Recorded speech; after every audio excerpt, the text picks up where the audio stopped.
Que os voy a presentar, en primer lugar, José Antonio Erce, licenciado y doctor en Economía por la Universidad Complutense de Madrid, MA en Economía por la Universidad de Exes, profesor titular de Economía de la Universidad Complutense de Madrid y, bueno, tiene un montón de cargos, director ejecutivo de la FDA, que no es la FDA, que sería otra cosa distinta, profesor asociado del Instituto Juan Mar, en fin, lo podéis leer el currículum, ¿para qué vamos a andar aquí? Así que, buenos días, bienvenido y un aplauso para él. Tenemos también a Mercedes Ayuso, catedrática de Estadística Actuarial por la Universidad de Barcelona, doctora en Ciencias Económicas, Empresariales, Actuaría de Seguros, en fin, todo este tipo de cosas. Otro aplauso para ella. Tampoco vamos a enredarnos porque si no nos liamos aquí. Javier Díaz Jiménez, al cual conozco muy bien, Universidad de Minnesota, en fin, ha compartido con un premio Nobel escribiendo. En fin, no lo voy a, tiene nivel suficiente hablando inglés como para presentar una candidatura olímpica. Un tío genial. Robert Holfman, que es este señor que viene de Riyadh, ¿no? Ha llegado justo. ¿Va a hablar usted en español o en inglés? Los dos, pero prefiero en inglés. Va a hablar en inglés. Entonces os tenéis que poner los cascos, porque los españoles pensamos que hablamos inglés, pero luego esto no es así. Robert. Que tiene un currículum que si lo leo nos vamos de tiempo. Y llegamos con Jorge Bravo, doctor en Economía cum laude por la Universidad de Évora, máster en Economía Monetaria y Financiera cum laude, todo cum laude.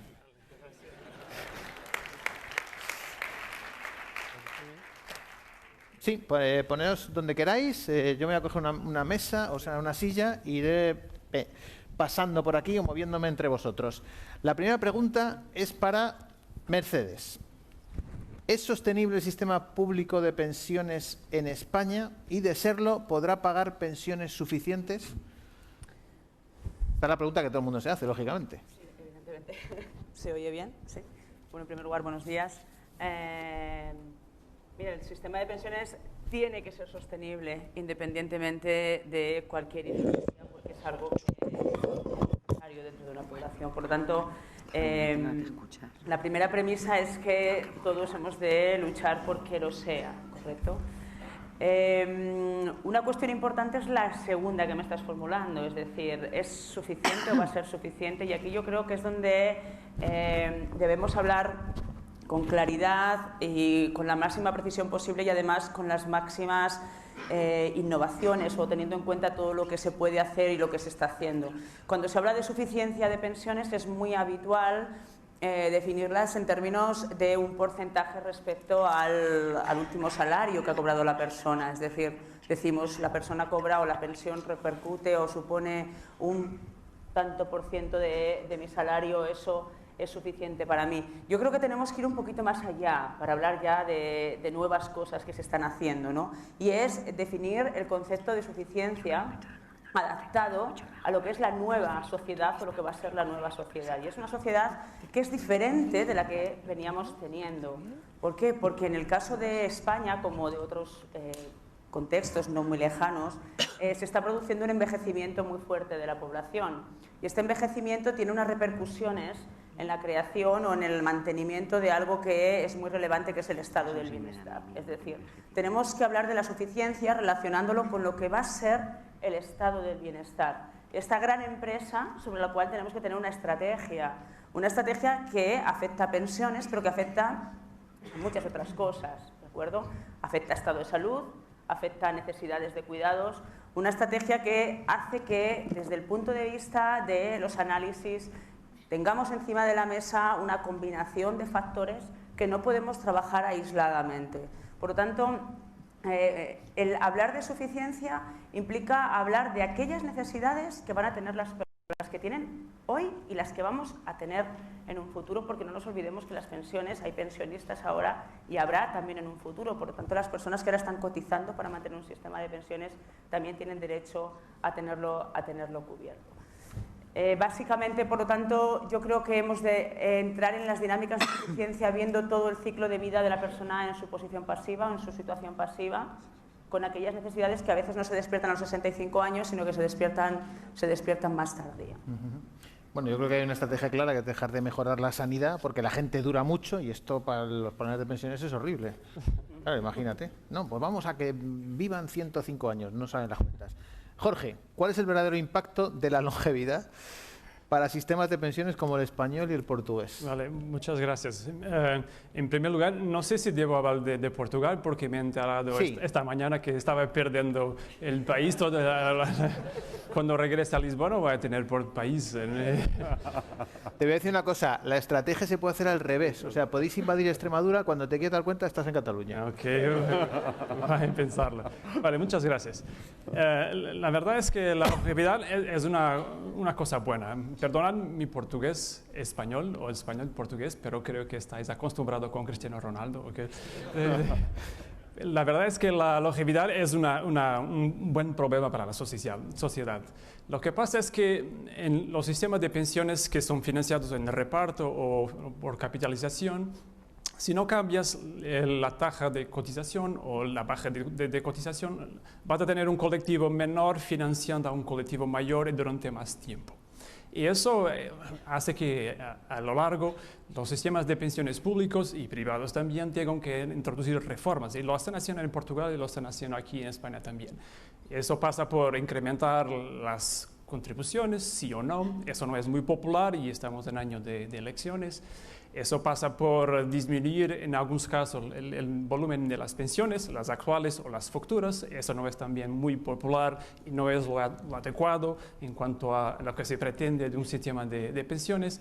Y eso pasa también por incrementar las vidas laborables. Y ahí es muy importante incrementar la edad de jubilación y eso no se decreta, se consigue con políticas integradas de salud, políticas de educación, políticas integradas de los sistemas de pensiones que tienen que introducir los incentivos claros para que la gente pueda, de hecho, continuar trabajando y trabajar de forma productiva para que el sistema pueda subsistir. En cuanto a los planes de pensiones privados, longevidad significa que hay que pagar pensiones durante más tiempo. Y eso implica también un poco mirar a cómo se hace la acumulación y la gestión de los activos durante la fase de ahorro. Y implica también mirar lo que hacemos en la fase de pago de las pensiones. Yo creo que la industria financiera tiene que pensar mucho sobre lo que hacer en la fase de pago de las pensiones. Porque ahora mismo tenemos las rentas vitalicias, tenemos las rentas temporales y poco más. Y la verdad es que a la gente no le gusta mucho las rentas vitalicias, no le gustan mucho las rentas temporales. Prefiere tener alguna gestión de su patrimonio, tener en cuenta la liquidez, las despensas no previstas, tener en cuenta las herencias a los descendientes, tener en cuenta a otro tipo de la voluntad de gestionar su patrimonio para poder aprovechar la rentabilidad de los mercados, no beneficiar de tasas muy bajas, como sabemos ahora mismo el entorno financiero es de tipo de interés muy bajo y la gente no le gusta tener un tipo de interés muy bajo. Y yo creo que la industria tiene que evolucionar mucho en el sentido de innovar, compartir riesgos con la gente, compartir riesgos con la sociedad, compartir riesgos con los gestores de los fondos de pensiones, para que los productos se adecuen aquí al perfil de necesidades que tiene la gente y a lo que el sistema está en condiciones de proveer. ¿Tener hijos no sería una buena solución? Tener hijos es una buena solución. En fin, podríamos hablar aquí de las cuestiones demográficas, pero ahí estamos hablando de las causas de la... No, que se me ha ocurrido, porque digo, si voy a tener que tener yo voy a tener un tío que me pague a mí la pensión, voy a saber hasta su nombre, voy a saber dónde vive. Este es el que está currando para pagarme a mí la pensión. Eso, pues tengamos más hijos. Porque así tengo dos, para mí. Eso es verdad. Pero si miramos la forma como los países están gestionando esto de la natalidad, la verdad es que los incentivos no son claros. No hay una noción clara de que los niños de hoy son los que van a pagar las pensiones de mañana. Hay que explicarlo esto. ¿Quién va a pagar mi pensión y tú todavía no has nacido? Y cuando nazca no te va a tener 20 años y va a estar cualificado y pronto a cotizar. Pero esto hay que explicarlo a la gente en general. Lo intentamos en mi jubilación con el proyecto, pero no sé si lo estamos consiguiendo, pero lo intentamos. Se lo voy a explicar a mi hijo. Digo, vas a pagar la jubilación a un portugués muy simpático. Javier, ¿son suficientes las reformas introducidas en el sistema público de pensiones en España hasta la fecha o tendríamos que hacer más? Bueno, no son suficientes. no son suficientes. Tenemos que hacer más, tenemos que hacer muchas más. Tenemos que primero aceptar, cambiar el discurso oficial sobre las pensiones. Curiosamente, en esto de las pensiones, quizás sea en lo que más distancia hay entre el discurso político, el discurso oficial y el discurso profesional, lo que sabemos las personas que llevamos décadas estudiando las pensiones.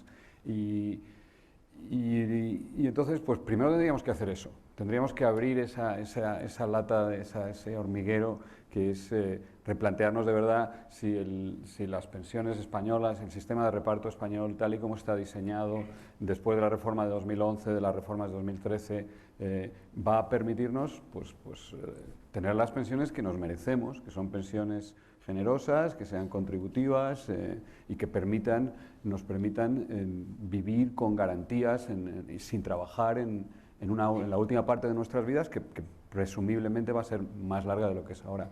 Entonces yo creo que no, yo creo que el sistema de pensiones de reparto español está agotado, está completamente desbordado por muchas cosas, por su propia historia, por la manera en la que se diseñó, por este concepto muy antiguo ya de seguridad social integrada, donde las pensiones se mezclan con el desempleo, con la regulación del mercado laboral, que también es ineficiente. Entonces, realmente yo creo que habría que primero reconocer que el sistema de pensiones español, el reparto actual con sus detalles, pues está superado por la demografía española, y luego abrir un periodo para un debate reposado de cómo debería ser este nuevo diseño integral de las pensiones españolas. Desgraciadamente, las reformas paramétricas que se han hecho hasta ahora, haber retrasado la edad de jubilación, haber aumentado el número de años de cotizaciones que se tienen en cuenta para el cálculo de la pensión, y luego, y más siniestra, mucho más siniestras, el factor de sostenibilidad que reduce la pensión, ajustándola a la esperanza de vida de los nuevos pensionistas, y todavía peor, el índice de revalorización de las pensiones, que lo que va a hacer es admirable lo de José Mota, el vídeo, y de los guionistas, supongo que tú eras parte de ello, ¿no? El vídeo de lo que te va a aumentar es el descuento, es que eso es lo que te va a aumentar, el descuento, ¿no? El índice de valorización de las pensiones en un entorno normal de una inflación cercana al 2% permite que las pensiones pierdan casi 2 puntos de poder adquisitivo, 1,75 acumulado cada año. Eso destruye brutalmente el valor real de la pensión. Las pensiones máximas de hoy, en un escenario normal de inflación de 2.500 euros, pues se van a quedar en 1.400. Y las pensiones mínimas, que en teoría también están afectadas por pues van a ser pensiones de 350 euros, en términos reales. Y obviamente eso no es sostenible, no es deseable, es disparatado. Entonces, no es suficiente. El problema es que a vosotros nos votan cada 4 años y a los políticos sí. Básicamente es el problema, porque si no, claro, esto es y sobre todo que los políticos han decidido que no vamos a hablar de pensiones jamás. Porque no les interesa, claro. No, porque hay una cosa que se llama el Pacto de Toledo, es siniestro. El Pacto de Toledo fue que se metieron todos ahí y dijeron, aquí que nadie toque este tema. Exacto, aquí... Gobierne quien gobierne, aquí ni Dios habla de este tema. Ese es el Pacto de Toledo, ¿no? No, curiosamente, fíjate, en esta campaña electoral solo Ciudadanos y Podemos pueden hablar de pensiones, y los otros pues tendrán que ponerse, ¿no?, las tiritas en la boca o una mordaza y decir, no, yo no puedo decir nada. Porque firmaron el Pacto de Toledo, pero Ciudadanos y Podemos no estaban. José Antonio Erce, que el otro día os voy a comentar una curiosidad, me reuní con él, estuvimos aquí reunidos para preparar la presentación, y le pregunté, oye, pero esto está quebrado, ¿no? Claro, yo conozco mucho a Javier porque era mi profesor en el IES, y me dice, si funciona, básicamente me dijiste, si funciona todo esto de la economía colaborativa y no pagan impuestos, sí, pero si pagan impuestos, no. Correcto. Nunca se dejarán de pagar pensiones. Titular. Como titular está bastante bien. No me gusta el término la quiebra de las pensiones. No es verdad, no es así. ¿Por qué es tan reducida la previsión social complementaria en España y qué sería recomendable hacer para impulsarla? Bueno, en esta materia hay 2 puntos muy importantes, conviene tener muy claro. Empiezo por el de menor enjundia, que es el hecho de que de los 10 millones de cuentas de partícipes que hay aproximadamente en el sistema complementario en nuestro país, la gran mayoría pertenece al sistema individual. poco más de 1 millón de esas cuentas de partícipes son del sistema de empleo, el resto son del sistema individual. Los activos totales del sistema complementario en nuestro país superan los 80.000 millones de euros, que es un 8% del PIB. Eso es insignificante y suponen unos capitales medios, no rentas, capitales medios de 8.000 euros. En el sistema de empleo los capitales son de 30 y tantos mil euros si excluimos a los 600.000 funcionarios del sistema de empleo. Si los incluimos, los capitales se diluyen a la mitad aproximadamente. Este es el primer punto, que las pensiones del sistema de empleo son insignificantes, tanto en volumen, es decir, en número de pensiones, como en capitales acumulados.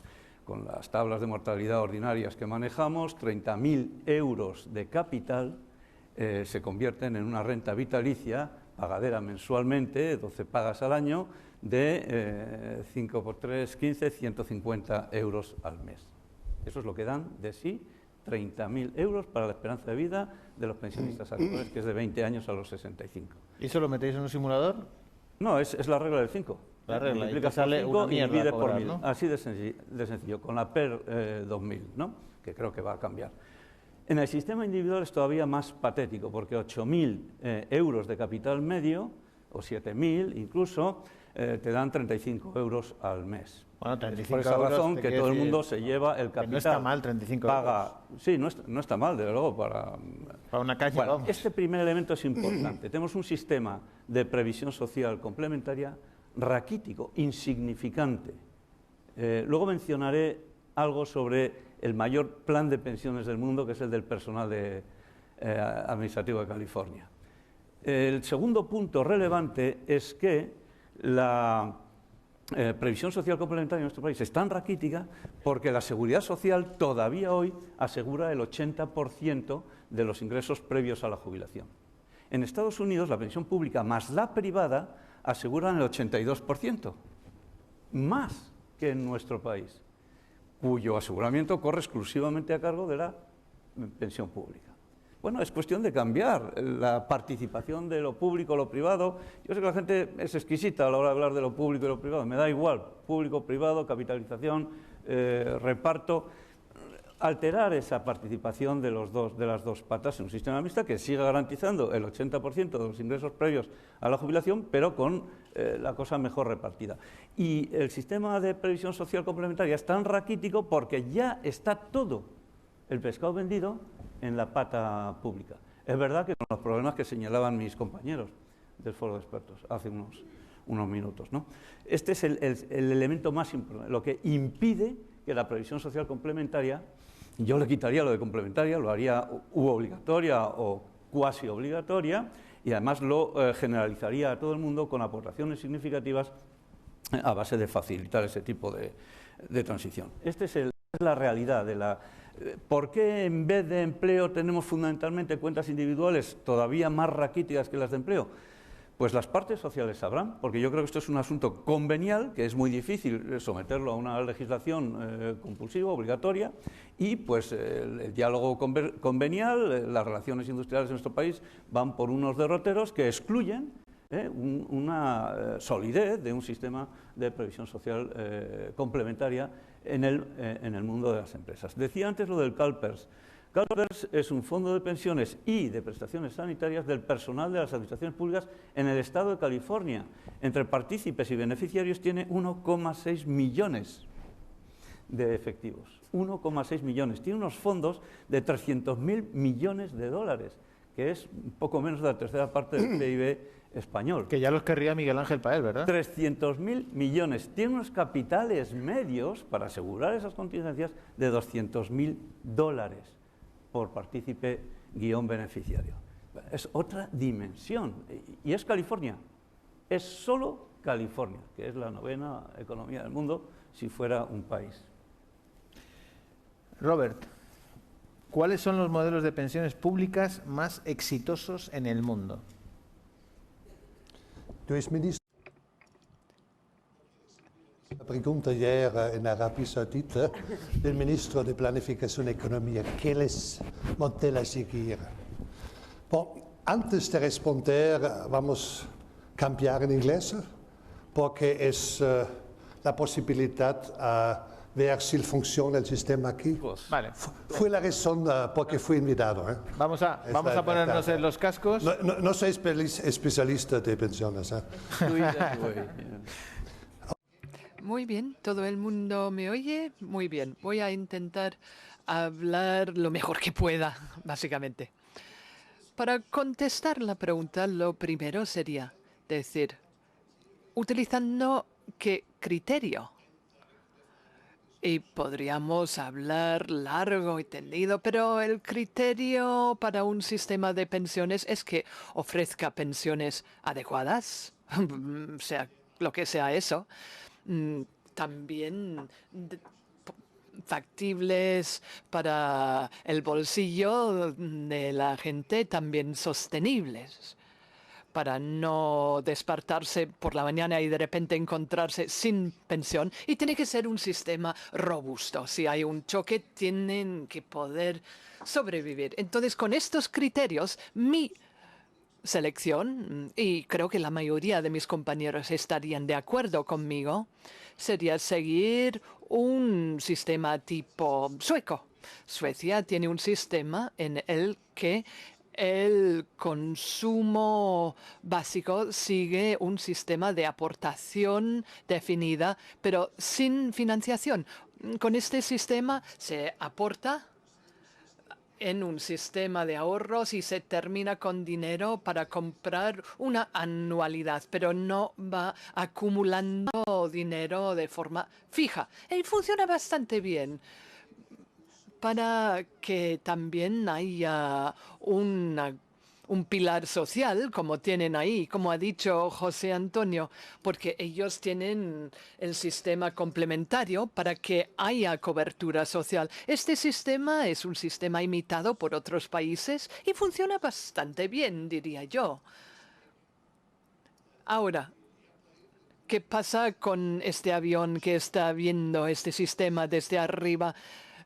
Ahora va a Chile y ve que ahí hay un sistema básico de aportación definida, pero un sistema financiado con un pilar social a través de un sistema complementario.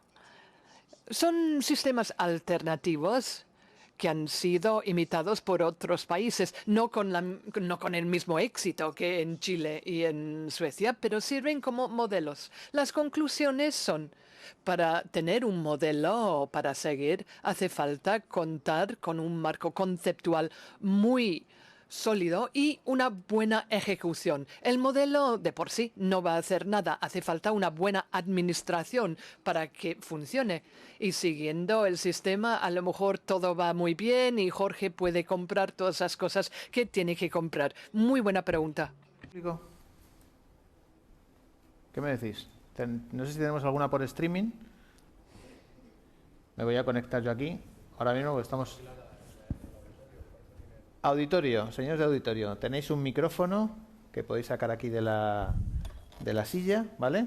Entonces, levantar la mano y vamos orientando un poquito. Por aquí, por favor. ¿A quién va dirigida tu pregunta o en general? Bueno, la pregunta va en general al panel. ¿Habláis de la no sostenibilidad del sistema español, ¿no?, de punto de vista económico, o por lo menos que va a ser incapaz de pagar las pensiones que dice ahora mismo que va a pagar?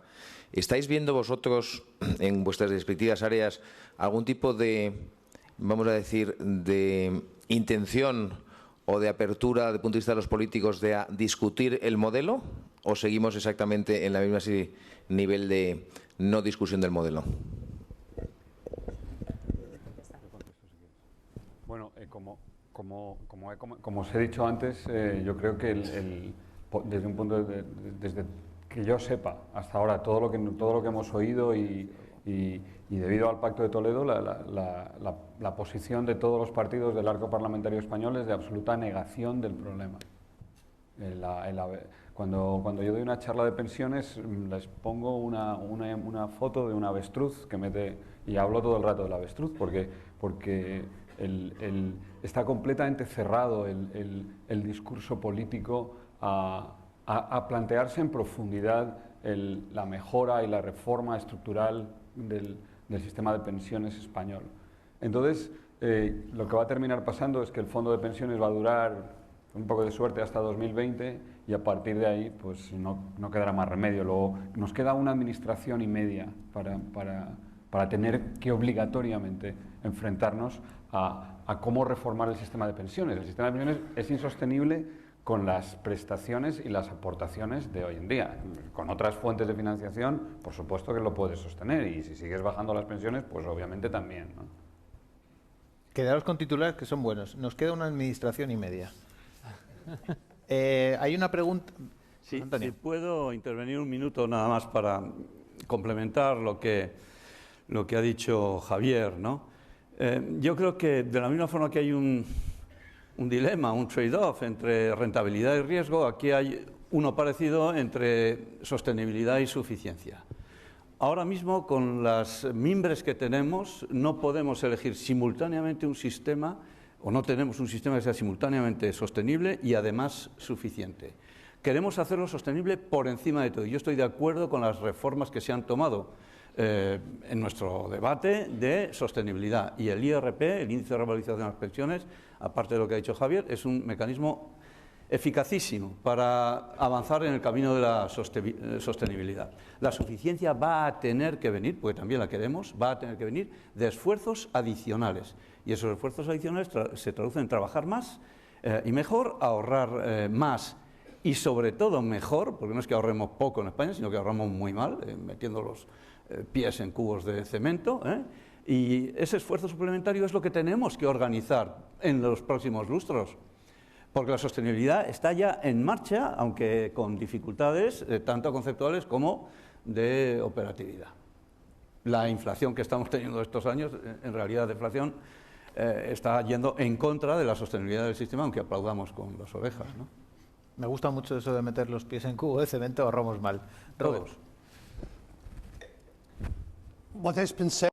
Lo que se ha dicho es que hay un binomio, suficiencia, sostenibilidad. Bueno, es un binomio importante, pero hay una parte para cubrir todo eso, y por eso estamos aquí, que es un sistema de pensiones, pero también hay que pensar en la edad de jubilación. Si uno trabaja bastante tiempo, quizás no hace falta pensión. Y esta es la parte importante de compensación. Esta edad de jubilación en 60, 65 años ya es algo del pasado. Cuando doy clase, pregunto a los jóvenes cuándo se van a jubilar. Siempre dicen 55, 60. Yo digo, no, 70, 75 como mínimo. Y eso es algo que hay que mentalizarse, interiorizarse para que podamos vivir feliz. Entonces, el ahorro es importante por muchas razones, pero el mensaje que tiene que salir de los políticos es que tenemos que trabajar durante mucho tiempo. ¿Y cuántos años tiene usted? Yo estoy llegando a los 67 y yo no quiero jubilarme todavía porque quiero trabajar hasta la edad de 75, 80 como mínimo. 75 y dice, no, yo me retiro a los 70, ¿me entiendes? And we can go for. Y luego podemos ir a correr a ver quién corre más rápido. Pregunta, por favor. Por aquí, venga. Levantar bien, porque es que sois muchos y... Sí, buenos días. La verdad es que es un debate interesante, pero no somos capaces entre todos, quien opina como vosotros y quien puede tener una opinión diferente, pero que no cala en la sociedad. Yo creo que eso es un reto, al margen de que haya que ir en otra dirección, ¿no? Pero para mí es una sorpresa, por ejemplo, algo que está muy de moda estos días que llevamos de semana, el debate que se produjo el domingo en La Sexta de Évoli, donde dos partidos emergentes son tan atrevidos que incluso algunos dicen la jubilación a los 60 y otros a los 63, dentro de un concepto. Entonces, algo que eso se queda en la sociedad, ¿no? Entonces, tenemos un problema primero, y es de la sociedad conozca realmente lo que sucede realmente con el sistema, ¿no? Para si de verdad tenemos que hacer cambios o no, porque luego después uno a veces se le queda la mente en blanco cuando ve también otros expertos que tienen otra opinión. Entonces, lógicamente tendría que haber un debate entre expertos, realmente para acometerlo. No obviarlo, porque hay dos partes importantes de lo que estáis hablando y que yo comparto, ¿no? Y es la pensión pública Y la complementaria obligatoria, como bien decía Javier, que a lo mejor no tiene que ser una complementaria obligatoria, pero la economía española se permite tener un salario digno para poder tener complementario pagar. Eso es otro debate. ¿Por qué, si hacemos un análisis, cuál es la previsión que se hablaba del sistema complementario, que es mínimo dentro de la relación? O sea, no hay un concepto de situación. Entonces, tenemos un problema. Digo tenemos. Yo ya tengo 65 años, ¿no? Y también tengo un problema, aunque me queda poco. Pero realmente la sociedad tiene que realmente pringarse, participar, porque hay una decisión que se ha tomado a través del Pacto Toledo que yo creo es un buen elemento para discutirlo fuera de las opciones cuando llegan las elecciones, para que no sea un elemento electoral, pero lógicamente ha habido uno de los acuerdos que tiene que conocer toda la ciudadanía cuál es su pensión futura y se niegan a que eso se conozca, porque al final hay miedo. Entonces, ¿qué hay que hacer para realmente ser capaces de este debate llevar a la sociedad? Yo se lo decía a David, me parece interesantísimo la página, no sé cómo decirlo, de cuál es tu pensión, que aunque sea gratis, como decía, pero lo hace un sector privado y lo público no se quiere coger. Y yo creo que es un tema interesante. Entonces, la verdad que aunque no es una pregunta, es una gran duda que me genera de que no somos capaces de que la sociedad conozca la verdad. Otra cosa, cuáles son los elementos que hay que apretar y apostar para cambiarlo. Muchas gracias. Bueno, ha sido una intervención más que una pregunta, entiéndeme. O sea, ¿qué decimos a esto? Bueno, que la primera reflexión es clara, es que tú dices como político hay que jubilarse a los 75 y ya te digo yo los votos que vas a tener, que es uno o ninguno. Mira, al final esto es como si los políticos tienen que tener una opinión sobre si fumar da cáncer o no. Pues oiga usted, lo que usted piense sobre si fumar da cáncer o no, no es relevante. Entonces, eso lo tendrá que decidir los investigadores médicos, que entenderán la posible relación causa-efecto entre el tabaquismo y el cáncer de pulmón. Pero resulta que aquí no, aquí son expertos, no sé quién, representantes de los grupos parlamentarios sin ninguna formación en pensiones, que no han escrito ni pensado, y ellos dicen, pues no le pasa nada a las pensiones. Y ahora resulta que, y nosotros decimos, pues sí, les pasa muchas cosas a las pensiones. ¿Quién tiene razón? Pues no hay duda, ¿quién tiene razón? Los expertos. ¿Y qué hace? ¿Y por qué de 63 a 65? Pues justo por lo contrario de lo que acabas de decir. Es que si yo quiero muchos votos, pues digo que nos vamos a jubilar a los 60 o a los 45. Ya está. ¿Y quién me va a votar? Pues no sé, personas muy desinformadas. Estoy aprovechándome con este relato tan nefasto, porque realmente retrasa la toma de conciencia de algunas de las cosas que hemos estado diciendo. Vamos a tener que trabajar más años. Por supuesto que lo que tú has dicho es muy importante. ¿Cuál es el salario mínimo para poder ahorrar? Fíjate que un 1000 eurista español es un 1300 eurista. Un 1000 eurista español. Antes era un insulto 1000 eurista, fíjate, y ahora ya no. Ahora no, ahora es un premio, ¿no? No, pero un 1300 eurista español le pone 300 euros a la seguridad social. Esta estupidez de que lo paga la empresa, una parte importante, por supuesto que lo paga todo el trabajador. ¿Por qué 300 euros de 1000? Ya lo está ahorrando. ¿Por qué va a este sistema de reparto? Esa cantidad es demasiado poco. A mí me parece que es demasiada. Realmente, quizá las cotizaciones de las personas que están en los niveles bajos de renta tendrían que ser más bajas porcentualmente. Entonces, no sé, o sea, yo no sé de dónde. Yo lo único que y creo que estoy hablando por todos nosotros y por todos los expertos del mundo universitario de todas partes que no tienen un interés creado en este tema de las pensiones, coincidimos. Unos decimos que van a durar un poquito más, un poquito menos, el valor de las pensiones va a caer a esta velocidad o un poco más lenta, pero el problema lo tienen los políticos. Los políticos no sé de dónde se lo sacan. Nunca he sido capaz de entender dónde se lo sacan y no tienen expertos que justifiquen este atrevimiento y este relato que dice los problemas que tiene el sistema de seguridad social son coyunturales y realmente no le pasa nada a las pensiones españolas, están garantizadas. Pues simplemente eso no es verdad. Bien, a ver, yo también un poco en línea con lo que usted comentaba, creo que responde un poco al relato de lo que estamos intentando transmitir, ¿no? Desde aquí, desde el panel, ¿no? De la necesidad, sobre todo, a ver, el discurso político es el que es y yo creo que hemos de ser respetuosos con cualquier tipo de discurso. Lo que pasa es que las personas que somos más técnicas, ¿no? Quizá, o los, como dice Javier, ¿no? Las personas que llevamos tiempo pues, investigando o calculando, tenemos siempre encima de la mesa muchos números y intentamos hacerlo lo mejor que podemos. Nos equivocamos mucho en las predicciones. Yo le iba a decir al moderador que le vamos a fichar dentro del departamento de econometría. Si quieres te puedes venir porque la predicción que has hecho de las manzanas ha sido fantástica, o sea que si quieres te incorporamos. Es muy difícil, ¿no? Es muy difícil hacer previsiones, pero hay cosas que son quizá más fáciles, ¿no? de acotar, y es ver cómo está cambiando, cómo va cambiando, pues, por ejemplo, la demografía, que es un tema que decimos de manera reiterada, ¿no? Pero es que está ahí. Entonces, hay que ver cómo es la sociedad actual y cómo va a ser dentro de unos años, porque si no tenemos hijos ahora, difícilmente van a estar ahí cuando haya que pagar unas pensiones, aunque hay otras maneras de solucionarlo, ¿correcto? Claro, es muy difícil hacer un discurso ahora sobre políticas de natalidad cuando tenemos el problema de desempleo que tenemos, ¿de acuerdo? Pero hay que ver el global, y esto es lo que la sociedad no acaba de ver. Yo, desde mi punto de vista, yo creo que no somos conscientes del cambio generacional que se está produciendo. Bueno, pues porque quizá tampoco lo hemos sabido explicar bien, ¿no? Incluso me incluyo a mí misma, ¿no? Como profesora universitaria, ¿no? Hay que ser capaces de decir, ¿no? a las personas que la situación es la que es y la que viene va a ser de tal manera, y explicar las consecuencias de un sistema de pensiones o de otro para que todo el mundo sea consciente, ¿correcto?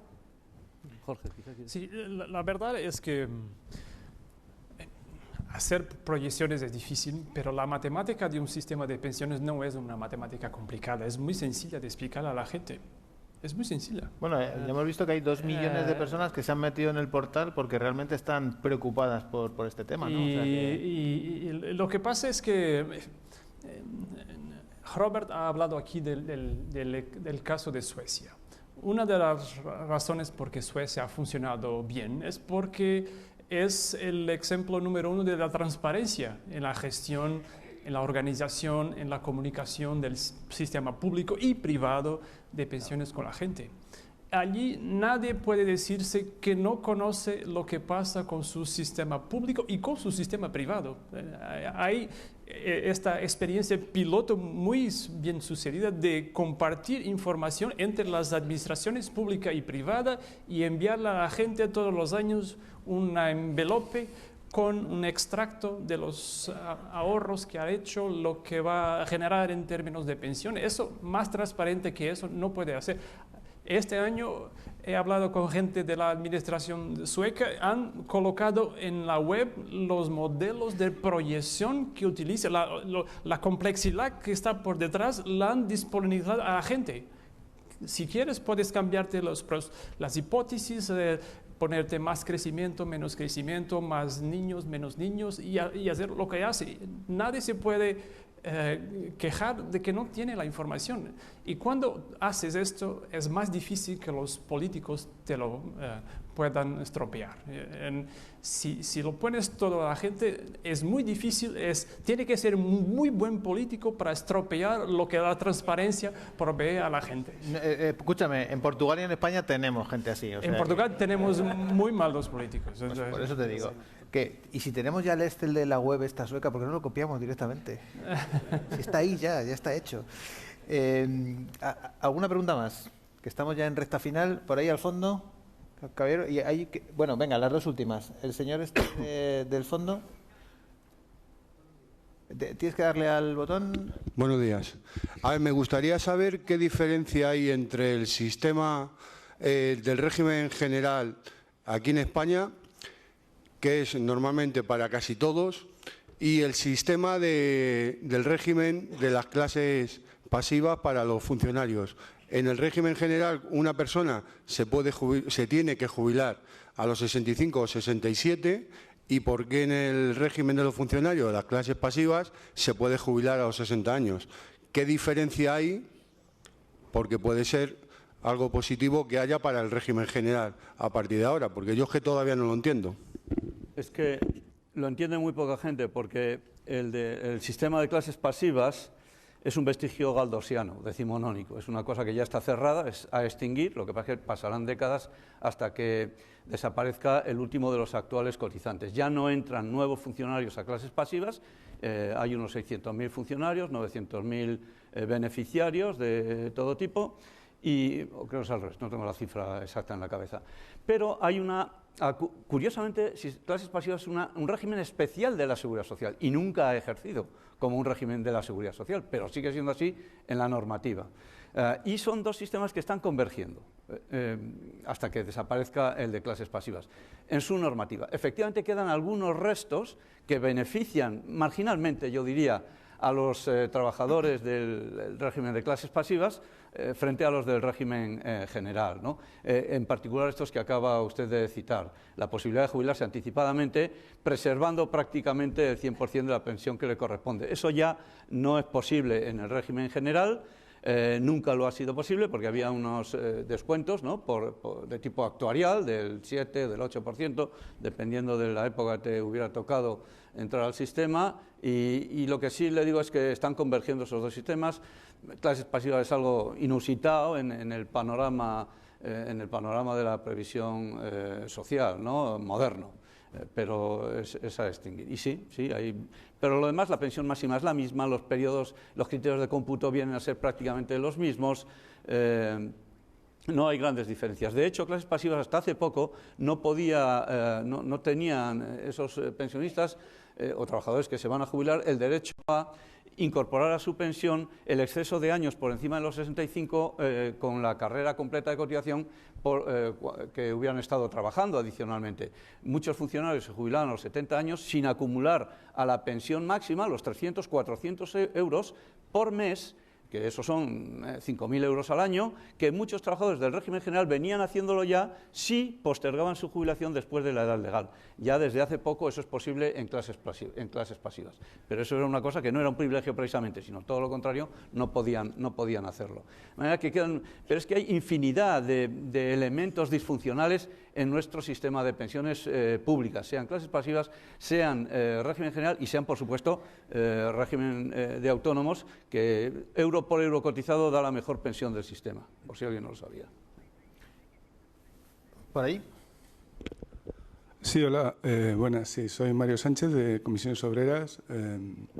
Como he oído referencias a lo que es el Pacto de Toledo y tal, algunas de ellas un poco negativas, quiero decir, me gustaría saber la opinión de los ponentes en el sentido de el Pacto de Toledo, donde se alcanzan acuerdos sociales y políticos, es decir, está representado gran parte de la sociedad, que serían empresarios, trabajadores y partidos políticos. ¿Lo consideráis como algo negativo? ¿Realmente creéis que...? Porque el Pacto de Toledo, entre otras cosas, ha creado lo que es el Fondo de Reserva. El Pacto de Toledo, bueno, ha tomado una serie de medidas y seguirá tomando, buscará nuevas fuentes de financiación para una de las cuestiones, o lo que haga falta para mantener el sistema de pensiones. Pero quiero decir que nosotros valoramos que el Pacto de Toledo es un instrumento a mantener y que aporta mucho valor a lo que es todo lo que son las pensiones. Por otra parte, creo que, es decir, la sociedad la creamos entre todos, es decir, trabajadores, empresarios, políticos. Los expertos son una parte más, pero quiero decir, no son la única. Las decisiones tenemos que tomarlas entre todos y yo creo que es lo correcto, ¿no?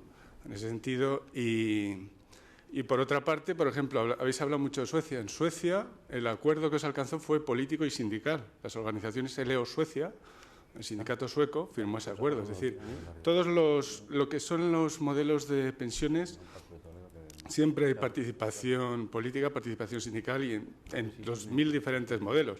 Habéis comentado CalPERS. En CalPERS participan organizaciones sindicales también en la gestión.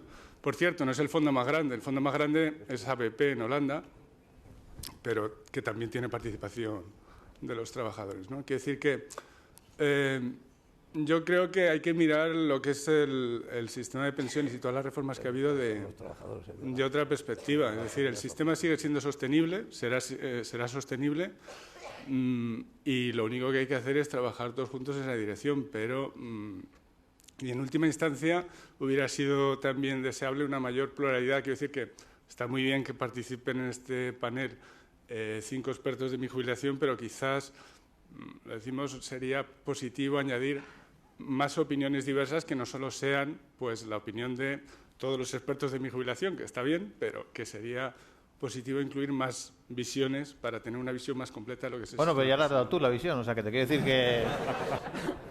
Lo digo porque cuando hay preguntas, no saquéis aquí todo el... O sea, son preguntas, ¿vale? Pero como ya nos has dado tu visión, perfecto.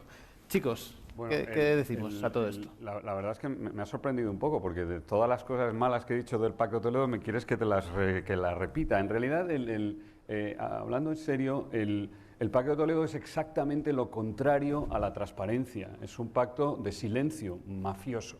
En realidad, si quieres, eso es lo que yo opino. Entonces, es un grupo de personas, por muy parlamento, aunque esté el 100% del pueblo español representado, porque no tenemos una democracia directa, en el Pacto de Toledo, ¿por qué? ¿Con qué derecho el Parlamento escamotea del discurso público, del discurso político, el tema de las pensiones, que es la principal partida, el principal pilar del Estado de Bienestar? Es como si un pacto de otra ciudad dijera: no vamos a hablar de educación pública, no vamos a discutir de esto, no vamos a hablar de salud, de sanidad pública, no vamos a hablar... ¿Por qué? ¿Por qué no vamos a hablar, discutir, pensar, reflexionar sobre las pensiones? Entonces, es justo lo contrario a la transparencia, es el paradigma de la opacidad, es el paradigma del secuestro de la democracia por la democracia. Y una vez que ya más o menos te he dicho lo que pienso del Pacto de Toledo, te voy a explicar qué pasó en Suecia. Suecia tenía un Pacto de Toledo. Esto no lo hemos inventado nosotros, tampoco. Tenía un Pacto de Toledo y tenía absolutamente atrancadas las pensiones, que iban camino de su bancarrota, igual que las españolas. Y decidió suprimir el Pacto de Toledo, convocó un comité de 5 expertos, había un representante sindical, había un representante de las organizaciones empresariales y había 3 expertos profesionales y académicos, y les dieron un plazo de 6 meses para consensuar los principios sobre los que iba a basarse el diseño del sistema de pensiones sueco. Entonces, también allí el Pacto de Toledo demostró ser completamente disfuncional, o este tipo de estructura. No sé, la verdad es que la última pregunta que has hecho es ¿por qué no hay en este panel otro tipo de expertos, o expertos que piensen que el sistema de pensiones español es sostenible, es suficiente? Pues porque no hay. Porque resulta que, independientemente de la metodología que uses, contabilidad generacional, la muestra continua de vidas laborales, modelos de equilibrio general, todos te dicen lo mismo. Entonces los que piensan que el sistema de pensiones español es sostenible lo hacen por un acto de fe. Y entonces no son expertos, son líderes religiosos, ¿no? Eso es lo más parecido. Y lógicamente, pues BBVA no debe estar muy interesado en líderes religiosos, ¿no? Pero hombre, podíamos pensarlo, ¿no? Quizás pueda decir alguna cosa más de la experiencia portuguesa. En el 2000, en Portugal se hizo un cambio en la legislación de las pensiones. ¿No tenéis pacto en Portugal, pacto de Coimbra? O... No. Hay la concertación social, donde están representados las entidades patronales o los sindicatos. Pero en 2000 se hizo una reforma y se anunció al país: el sistema está sostenible por 100 años. 100 años. Con una vehemencia que nadie contestaba. Aprobado por todos. En el 2006, los mismos que habían firmado ese pacto hicieron una gran reforma justificando que el sistema ya no era sostenible, pero ahora fueron un poco más modestos, solo prometieron que en los próximos 50 años el sistema marcharía bien. Sí, asegurarse que ellos van a estar Muy muertos bien. ya, ¿no? Pues, pues bien. Mitad de las medidas de las reformas de ese pacto nunca fueron implementadas. Y en el 2009-2010 el sistema ficó sin cotizaciones. Se está financiando ahora mismo los déficits con transferencias del ordenamiento de Estado. Y ahí pasó lo mismo. La gente proclama que el sistema es sostenible, tiene que ser sostenible, pero la economía, la demografía le demuestran que no. Teman en demostrarle que no. Pero insisten. Políticamente no conviene decirle que no es sostenible. Pero pueden continuar haciendo, diciendo políticamente que es sostenible para calmarle a la gente, calmarle falsamente, porque después de este tipo de revisiones nadie confía, se está perdiendo la confianza de la gente. En un sistema de reparto, la confianza es tan importante cuanto la demografía y la economía. Si se pierde la confianza, mañana va a surgir un partido político que va a decir, yo no quiero más este sistema de pensiones. Los jóvenes no vamos a cotizar más para pagar las pensiones de los mayores, y quien quiere votar en nosotros, que nos dé el mandato. Y después, ¿qué es lo que va a pasar? La economía y la demografía son las mismas, se ha perdido la confianza y ahí no hay sistema que se pueda generar, porque no es posible en Portugal y en España hacer una transición hacia un sistema de capitalización como tiene en Chile. Hay condiciones de partida que no se pueden olvidar, una historia. Y no es imaginable pensarlo en España. Entonces, lo que os digo aquí en España, no hagáis los mismos errores que hemos hecho en Portugal. Ahora mismo nosotros hemos tenido elecciones hace un par de semanas. Esto ha sido uno de los supuestos temas más importantes, no ha sido debatido, se discutieron los clichés del costumbre, se van a privatizar la seguridad social, el sistema no está quebrado, son proyecciones catastróficas de los intermediarios de la industria financiera que solo quieren crear el camino. No, eso es fácil. Como os digo, la matemática de un sistema de pensiones no es difícil, es sencilla. Hay mucha incertidumbre, ¿se pueden hacer cosas que cambian en el futuro? Sí, pero hay variables que no van a cambiar en el corto plazo. Un niño no nace en condiciones de cotizar a la seguridad social. Me estoy acordando de un slide de Javier desde hace algunos años, porque esa es la realidad. La longevidad, la gente va a continuar viviendo más. Yo creo que yo comprendo desde el punto de vista de los representantes de los trabajadores que es mucho más sencillo decirles que te puedo prometer que te voy a pagar una pensión, porque los sistemas de reparto son sistemas que tienen promesas. Pero si no hay condiciones materiales para cumplir esas promesas, no pasan en promesas. Y cuando te acuerdas después de 40 o 50 años de cotizaciones que la promesa no tiene sustento, yo creo que la reacción de la gente es peor y va a ser muy tarde para reaccionar. Yo creo que aquí hay un problema, es que es el largo plazo. Tú prometes y no se va a ver hasta dentro de 40 si la promesa era buena o no. Y eso es porque la gente insiste en este mensaje, que está todo bien, es un problema de corto plazo, cuando el paro disminuya, la seguridad social no va a tener más problemas. Se dice en Portugal, el paro estaba en el 17%, ahora mismo ha bajado hasta el 12% el sistema, y no han incrementado las pensiones, el sistema continúa quebrado. Entonces, no es una cuestión conjuntural, es una cuestión estructural. Este es un buen titular. Aprendamos de Portugal, que ya se la han pegado. Robert.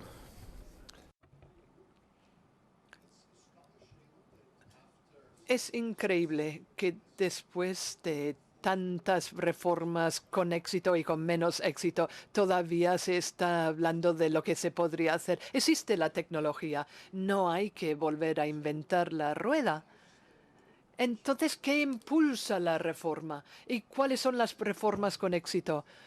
Algunos han dicho que hace falta una transparencia total en cuanto al proceso de reforma, con normativa que tiene que salir de instituciones creíbles, teniendo en cuenta la financiación, la demografía y también la confianza, y también el proceso que reúne las diferentes componentes para que puedan juntarse y debatir, pero no sumar 2 más 2 para llegar a 5. Y también hay otra cosa que quizás resulta lo más difícil, contar con algún tipo de consenso político, no en cuanto a la sustancia, sino en cuanto a lo que sociedad tiene que sacar del sistema. Y eso requiere, en la mayoría de las circunstancias, que algunos políticos dejen de ser avestruces y digan, eso existe, hay que convencer a la gente de que es así. Y en el pasado hemos tenido compañeros en los sindicatos que entendían las cosas. Y cuando hablas con los representantes de los trabajadores, ellos entienden y están de acuerdo, porque ven que es así y no hay otra forma de decir las cosas si no es jugar con palabras. Entonces yo creo que tiene que ser un proceso muy transformante, con la normativa adecuada y con las opciones transparentes para llegar a un acuerdo, para poder evitar polarización de los debates políticos. Nada, ¿no? Directamente. Vamos a pedirles un titular muy, muy rápido a todos nuestros expertos. Titular. ¿Qué titular darías? Reformemos las pensiones públicas españolas y las privadas ya. Reformemos ya. La previsión social complementaria es insuficiente, es raquítica en nuestro país y debería de impulsarse radicalmente, especialmente la de empleo. El estado de bienestar tiene que estar garantizado. Existe un modelo por ahí, con sistemas de reparto y sistemas de capital. El sistema puede volar en España, Portugal y Europa. Lo voy a decir yo. En Portugal estamos jodidos a aprender de nosotros. No, dile tú, Jorge. No, yo creo que el principal mensaje es que pensáis a lo mínimo en sus hijos, en sus nietos. Si no pensáis en vosotros, en sus hijos y en sus nietos, porque ellos van a tener que cargar el peso de los sistemas que lo estamos transmitiendo. Pues ha sido un placer.